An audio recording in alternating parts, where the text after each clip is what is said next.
When I showed up at my mom's birthday, my seat was right by the kitchen entrance. My stepdad smirked. Only close family gets a spot at the table. To make it worse, they didn't even have a chair for me. My stepsister scoffed. No one was expecting you anyway. I stood up, grabbed my gift, and said, "I'm leaving." My mom went pale. You know what's weird about those awful family moments? How time kinda stretches out. Like when I walked into my mom's 50th birthday dinner last spring, everything moved in slow motion. But not in a good way. I'm Emily, by the way.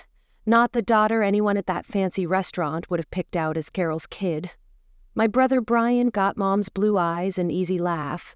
I got my dad's serious expression and tendency to overthink everything. Dad's been in Boston since the divorce when I was 14, while Mom built her shiny new life with Mark here in Phoenix. Fired Mark. Where do I even start?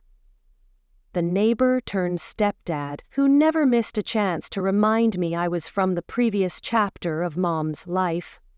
He and his daughter Tiffany became the family, while I became, well, something else. I almost didn't go to the birthday dinner. Stood in my apartment staring at the invitation for like 20 minutes when it arrived.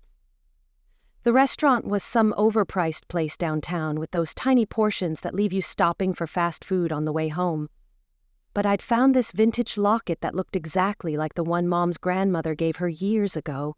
The one that mysteriously disappeared during the move with Mark, so I went. The parking lot was full of luxury cars, Mark's crowd. I sat in my Honda for way too long checking my makeup in the mirror and practicing normal human facial expressions. You know, the kind where you don't look like you're thinking about all the ways the night could go wrong. Just 2 hours, I told myself.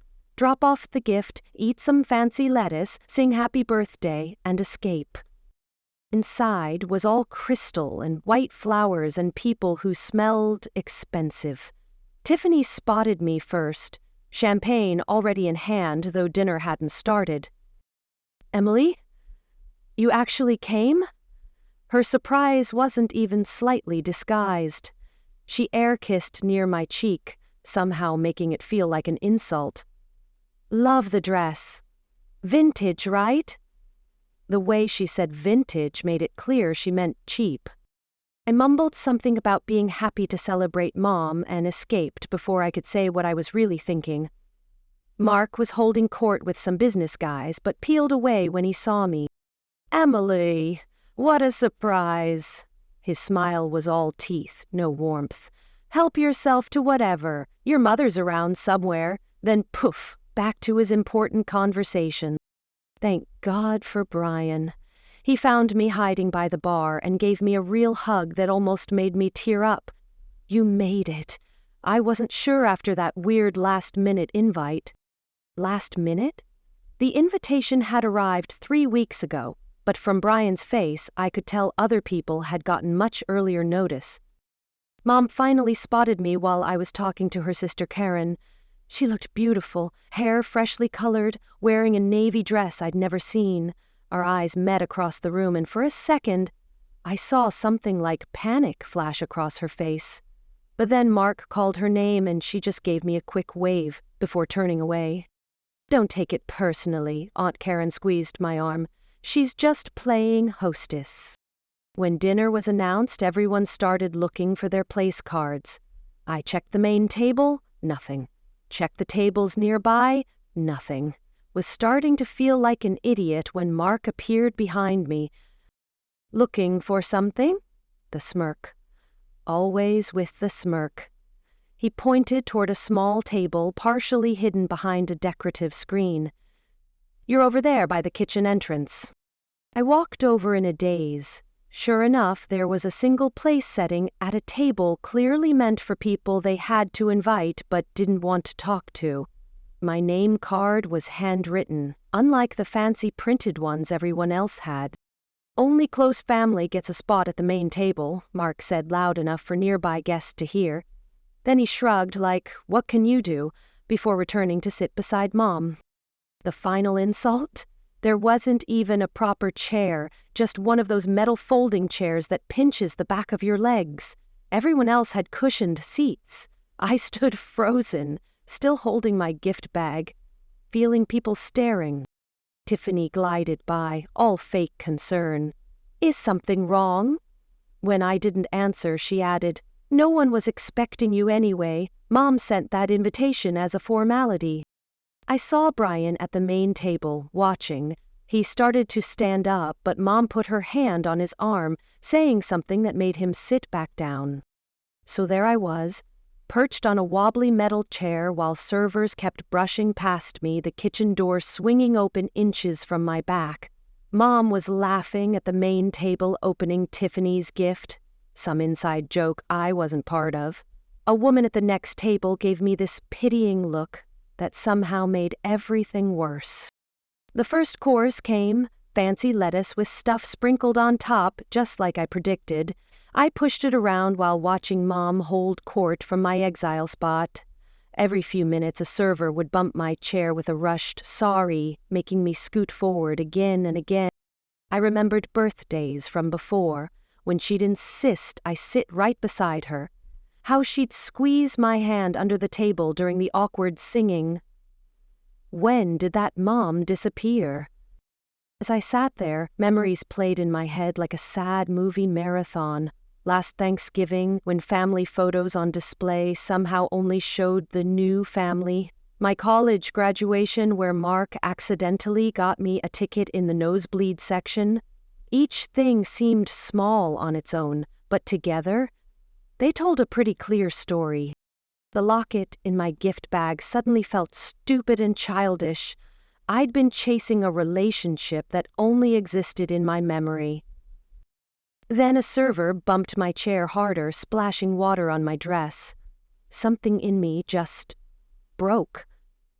With weird calmness, I stood up, grabbed my purse and the gift.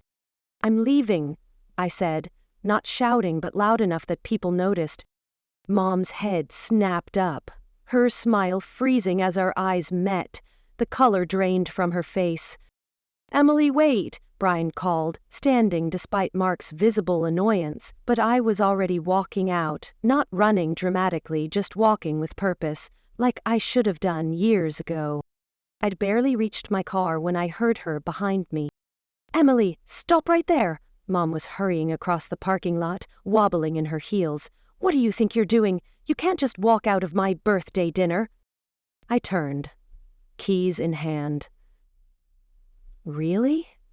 That's what upsets you?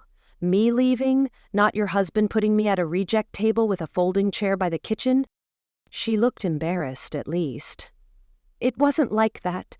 The seating was complicated with RSVPs and—" "Stop." My voice came out steadier than expected. "Just stop. I've spent years making excuses for how you and Mark treat me. I'm done." "You're overreacting," she said, voice shaky. "Mark tries his best, but you've always been difficult with him. If you'd just make more effort." "More effort?" I laughed weirdly. "Mom, I've been making effort since I was 14. I'm the only one trying here." She crossed her arms. "That's not fair. We include you in everything. You're the one who moved across town." "I moved 15 minutes away, not to another planet, and I barely visit, because every time I do, I'm treated like an intruder." Brian joined us, looking worried. "Everything okay?" "No," I said simply. He looked between us. "That seating thing was messed up, Mom. You know it was." "It wasn't my idea," she protested, then immediately looked like she regretted saying it. But you allowed it," I said quietly. "That's worse somehow."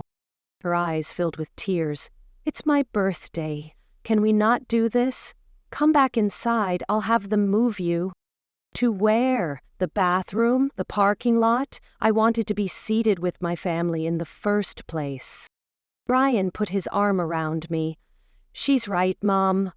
This has been building for years." Then Mark appeared, with Tiffany trailing behind. "Carol, what's going on?" he demanded. "Everyone's waiting for the cake." "Seems like Emily's having another dramatic episode," Tiffany stage whispered.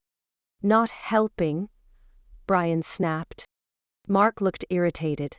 If you have issues with the seating, we can discuss it another time. Right now, you're ruining your mother's night. I looked at him clearly for once. That's been your goal all along, hasn't it?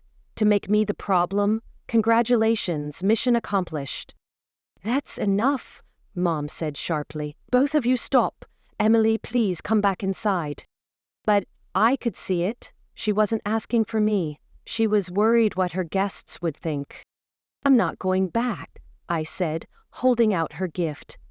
Happy birthday, Mom. She took it automatically. For a second, I thought about explaining what was inside, how much it meant. But what was the point? Let's go, Brian, I said. To my surprise, he nodded. You're both leaving? Mom looked stunned. Brian, the cake. I'll catch up tomorrow, he said firmly. I think you need to figure out some priorities. Mark stepped forward, angry. This is ridiculous.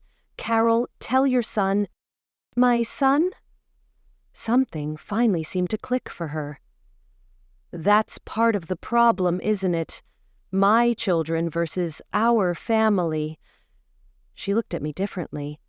Emily, I didn't realize things had gotten this bad. That's because you didn't want to see it, I said simply. We left them there. Mom holding my unopened gift. Mark fuming.